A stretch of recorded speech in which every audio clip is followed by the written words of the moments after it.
Next, I would welcome the presentation on ultrasound in benign prostatic hyperplasia by Dr. Saurabh Joshi sir.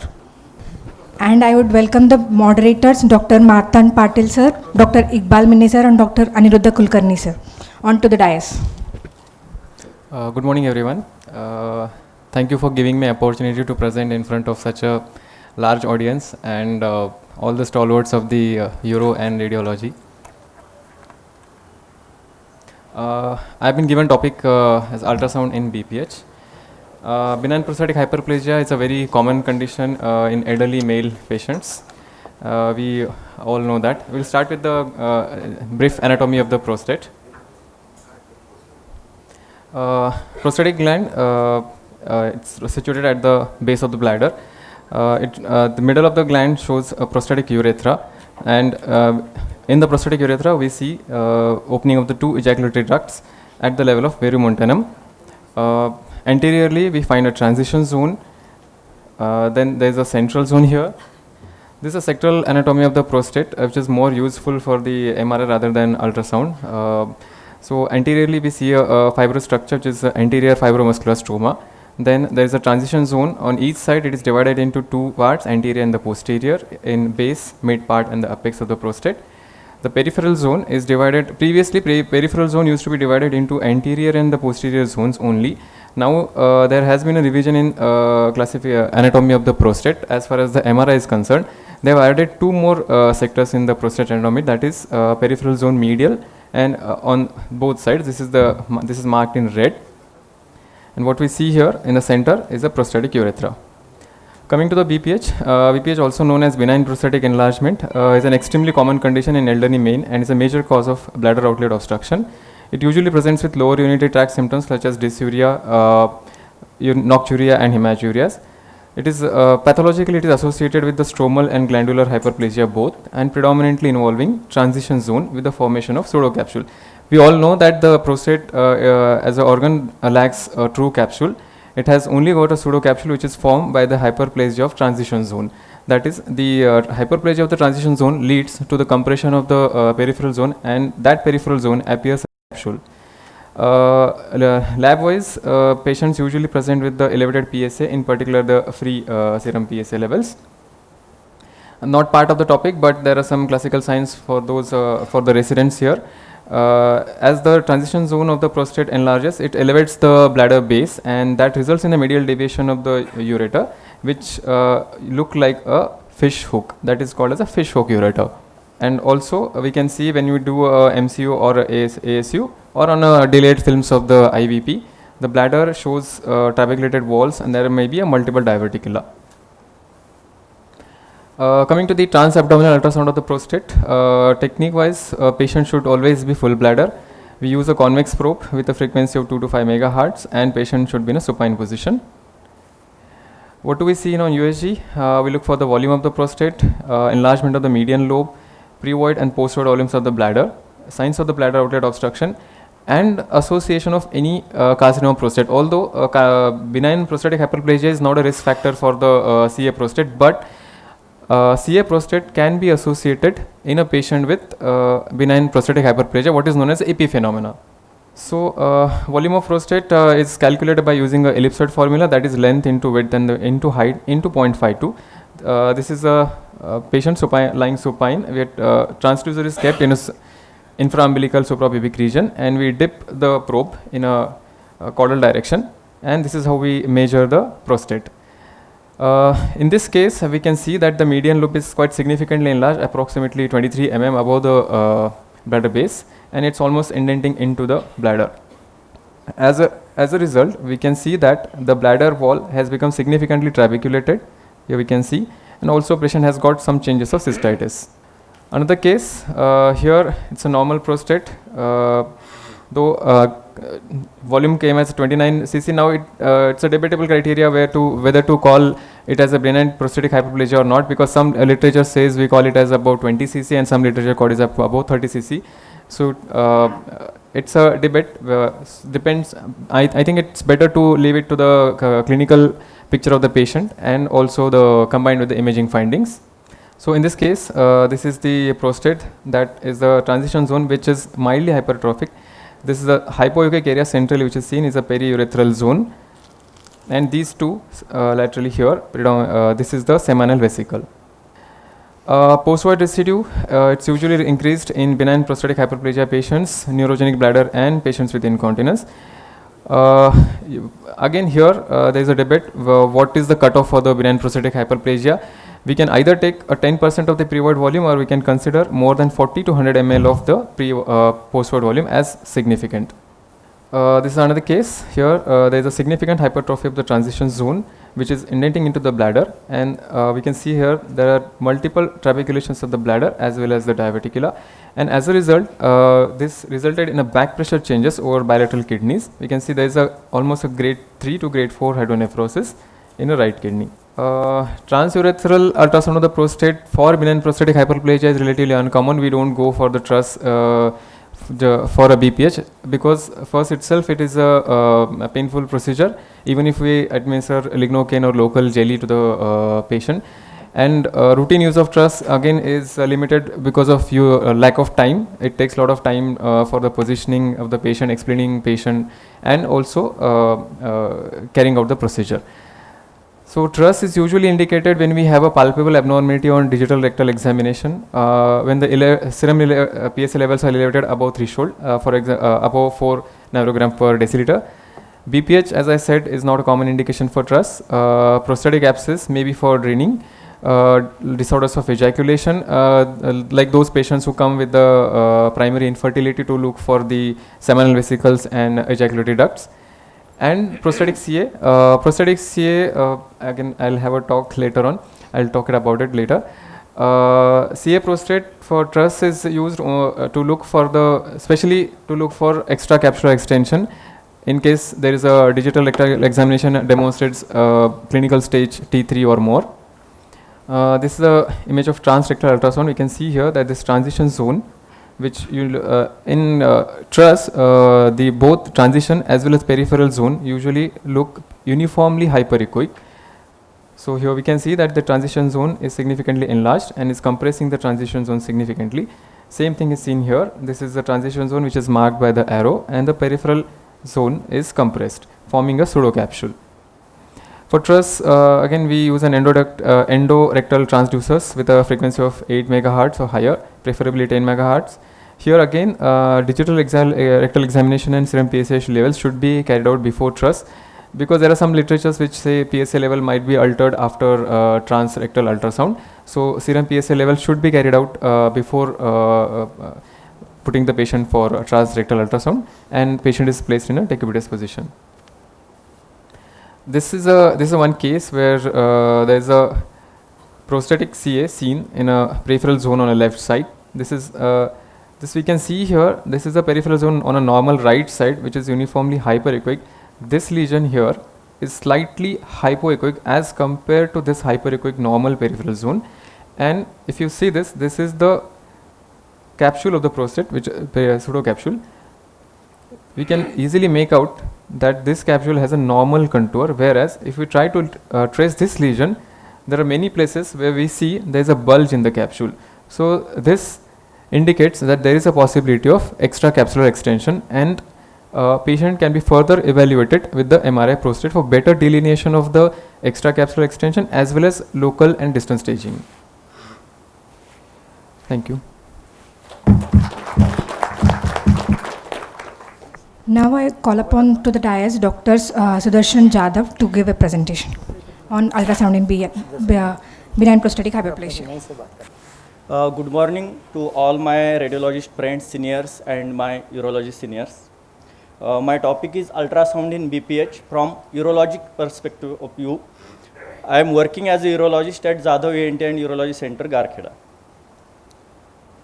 When to do? Is ultrasound is mandatory in each and every case of LUTS?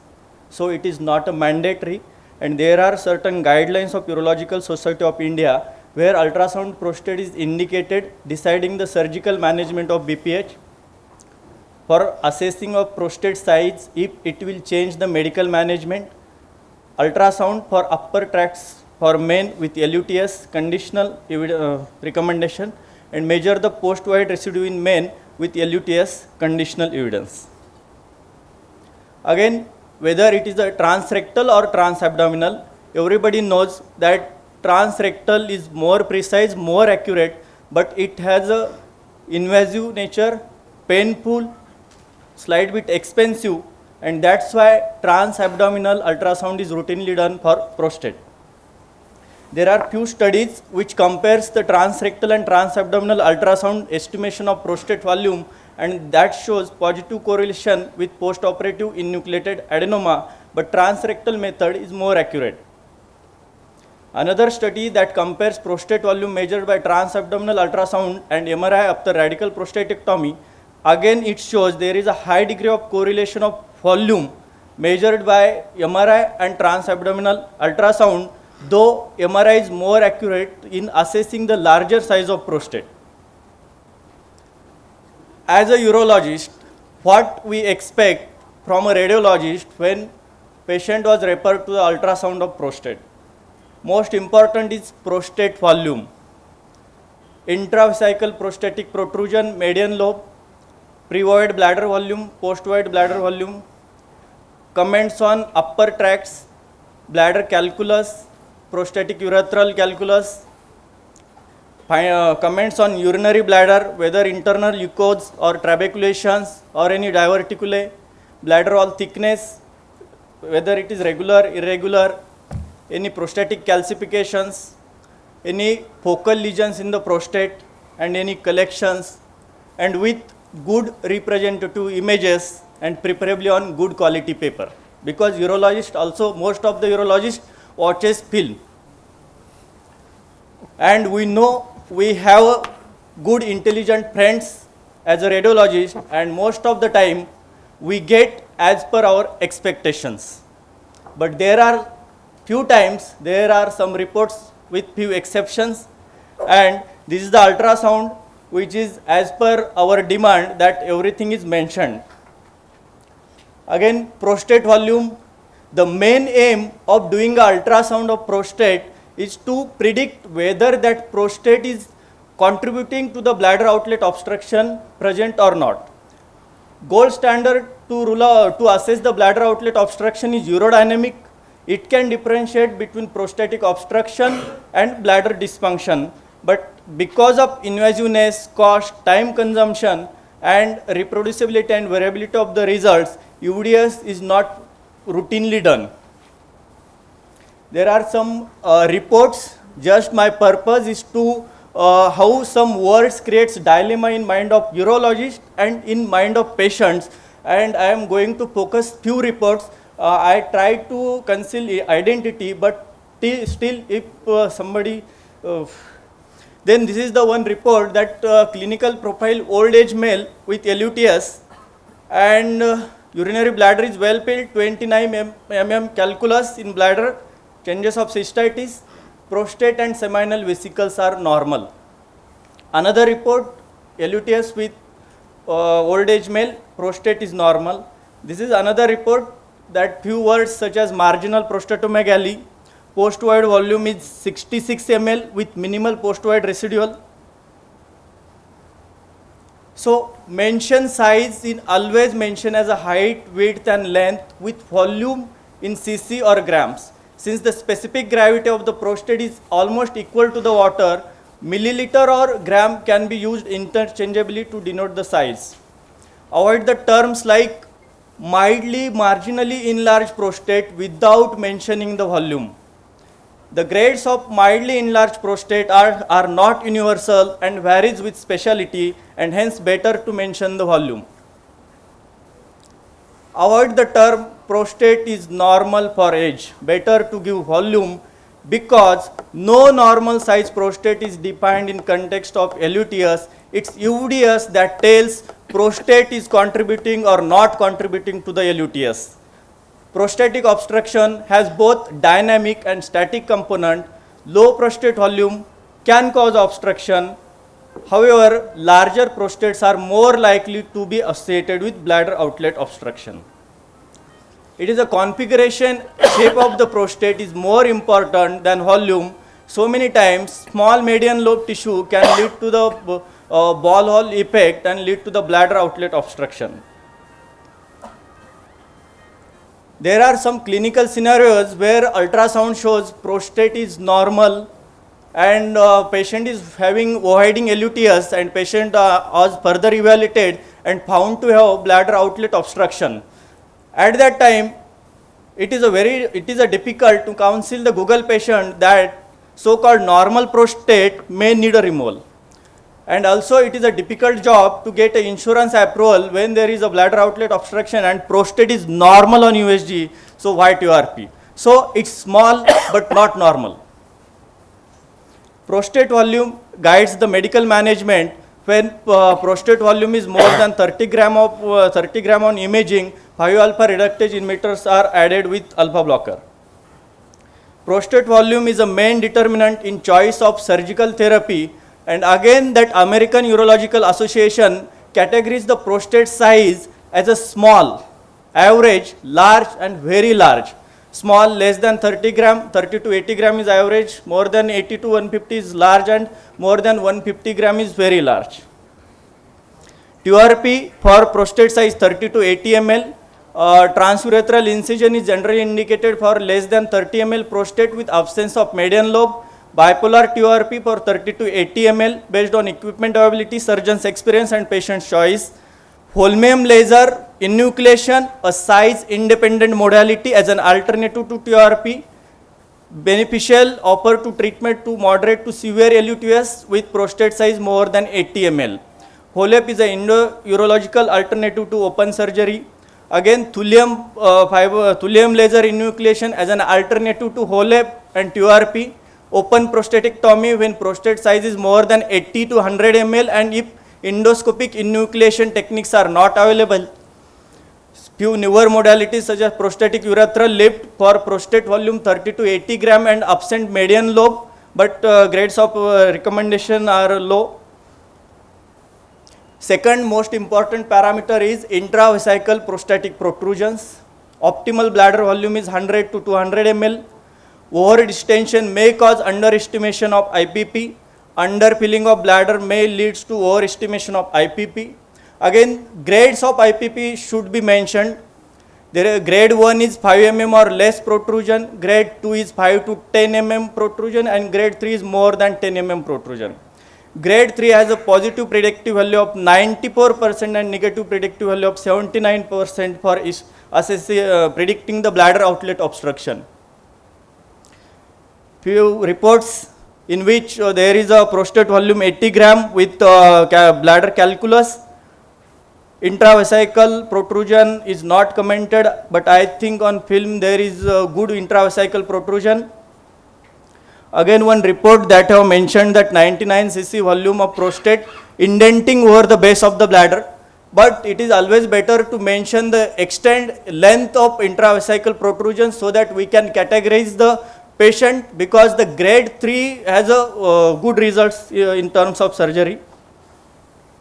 Increasing grades of IVPP are significantly correlated with IPSS score, maximum flow rate, post-void residual and bladder outlet obstruction. Surgical intervention statistically proved to be superior to the medical treatment in higher grade IVP patients.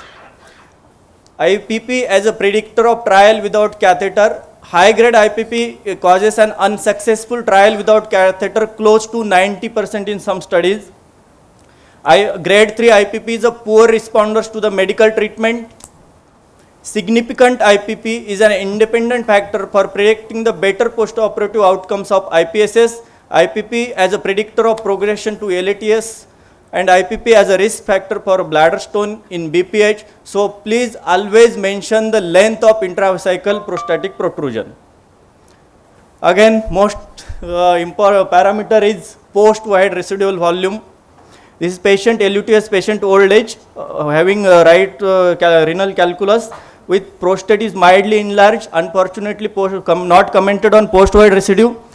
Again, one report that patient is having calculus, bladder calculus, prostatomegaly and post-void residue mentioned as a significant, But I think already Dr. Saurabh has told that significant post-void residue is not defined. Again, 66 cc with margin that minimal post-void residue. So most commonly missed parameter may be because of patients are in hurry or some other problem. But while commenting post-void residue, always mention the volume. Avoid the term significant or non-significant PVR without mentioning the volume, because significant PVR has a different criteria. Clinically relevant PVR has no consensus in urology literature. The same PVR value can have different meanings and relevance in patients with different bladder capacities, and also in the same male based on the bladder filling at uroplometry. Ask whether subject did void as a daily life void before assessing the PVR. Clinical significance, a rising PVR, most important is urologist for so many times assessing the trend of PVR. So rising PVR can indicate the medication failure and need for surgical intervention or further workup. While there are no data to indicate threshold at which an elevated PVR becomes dangerous, a large PVR more than 300 ml is worth monitoring at the very least. Patients with symptoms from elevated PVR may need proceed on to surgery or further aerodynamic testing.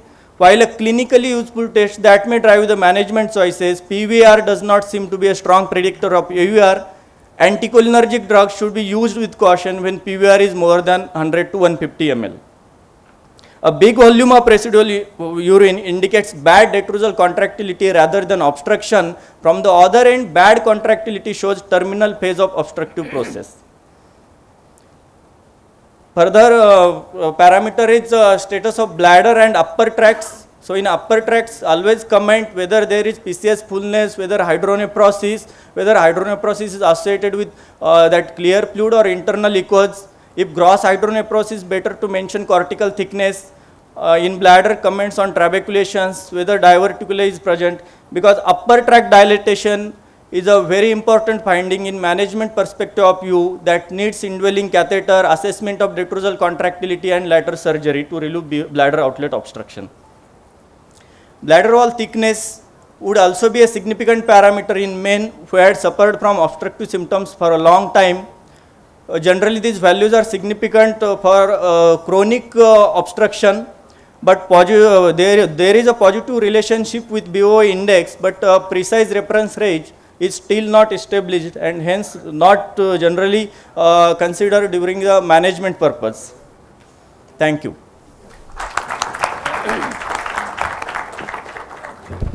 Thank you, sir. Now let's have a brief 10-minute discussion on the topic. Yeah, any question please?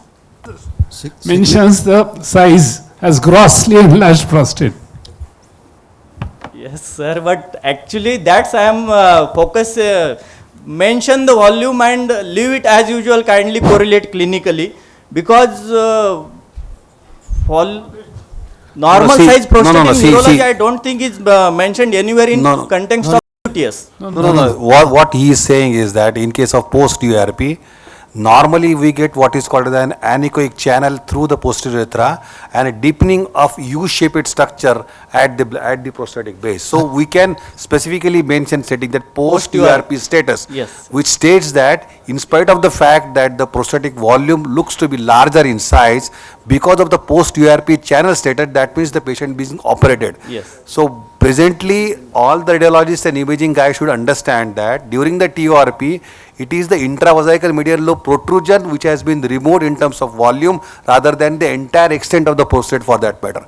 Because that is very important, because most of the people, they believe that post-URP means entire prostate has been removed, yes, or what. Yes. So we need to understand as an imaging team that the post-URP means it's primarily the intravesical median lobe which has Yes. been removed, which is the obstructing part of Transitional. the bladder outlet. Yes. Yes, transition zone. Because patient reads the report and comes back to you saying that the prostate is the same size. What did you do? As far as the Yes. size of the prostate is concerned, 15 to 18 gram anatomically is a normal size.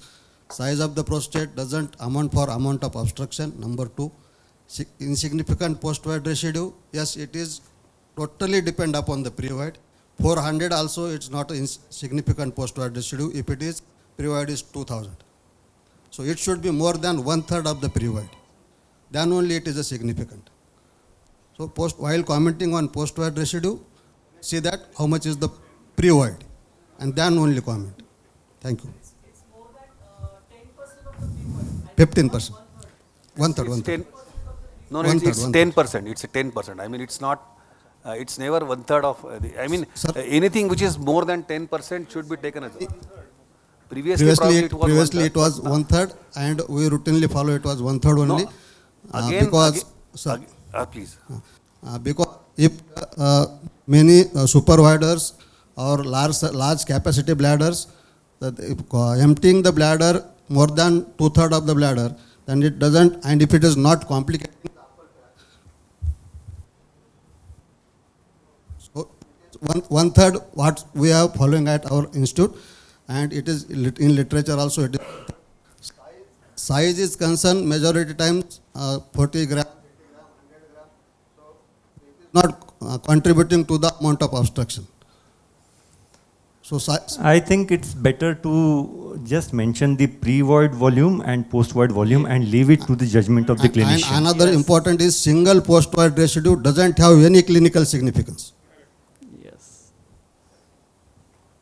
See, nowadays most of the ultrasound equipments, they are capable of calculating the volume of intravesical median lobe protrusion also. I think all the recent equipments which have come after 2014, so rather than giving just intravesical median lobe protrusion of 14 millimeters and categorizing it to grade 3, we can also mention, because there is one big meta trial which is ongoing in Canada and US, stating that the TURP channel surgery, the volume of the prostate is being calculated and it is compared with the intravesical median lobe enlargement volume which has been given on transabdominal volumetric assessment of the volume of the intravesical median lobe. And it's quite good correlation between the amount of volume which is received after the surgery. I think most of the time we focus on that channel, median lobe and yes. I think only one thing to Saurabh, because whatever the images that you take from the literature or the World Wide Web always should be mentioned in the PowerPoint, because in the world of copyright infringement, it's always better to disclose at the initial stage of talk, or also always mention during your talk, stating that these images have been taken from the literature. One small comment. Excellent talk, Sudarshan. Sudarshan is always to the point and has good presentations. Very nice presentation. I liked it. Only one small point is, when the patient comes from urologist, everything is mentioned, size of the prostate and PVR, and when the patient is referred from physician, nothing is mentioned. So ultimately, Yes, and it comes to urologist, so you have to remember that. So don't take it lightly. Yes, So you should yes. have your protocols in place. What is Yes. what has to be mentioned, whether the patient comes from urologist or from gynecologist or. And Yes, this, I agree. most of these reports are, most of the report was by a physician or general No disclosure. practitioner. This is not my report. I mean, I mean, I can vouch it that all these reports. We are, No, no, we I'm are just- lucky just- that no, no, 90 no, no, more no. than 99% of What time I'm we trying to got say, excellent this is- reports. This is just to create some humor. It's not nothing Actually, nothing personally to can anyone. we all come to a consensus that any ultrasound abdomen, for that matter, for any indication, post-void residue has to be there? Can we come to a consensus? Because we get reports when surgeons have asked for ultrasound, But and we get it. But the demand should not be to look at just post-void residue. No.